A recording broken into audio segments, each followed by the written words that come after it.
എനിക്ക് രണ്ടാറുണ്ട്. അതിലൊന്നേ ഞാൻ തനിക്ക് വരുന്നു. അതാണ് ചോദിച്ചത്. എന്റെ രണ്ടാടിനെയും ഗവൺമെന്റ് ഏറ്റെടുത്തുകൊണ്ട് എനിക്ക് 2 കുടം പാല് വീതം ദിവസം തരണം. അതാണ് കമ്മ്യൂണിസം. എന്റെ ഒരാടിനെ തനിക്ക് തന്നിട്ട് തന്റെ മുട്ടനാടിനെ ഞാൻ വാങ്ങണം. അതാ ക്യാപിറ്റൽ. ഇത് ചെറിയറിയാതെ ഞാൻ തന്റെ മുട്ടനാടിനെ ഓട്ടിക്കും.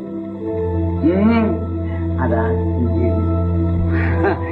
എന്നെ ഒറ്റ വീട്ടിന് കൊന്നിട്ട് താൻ എന്റെ രണ്ടാടിനെ എടുക്കണം. അതാണ്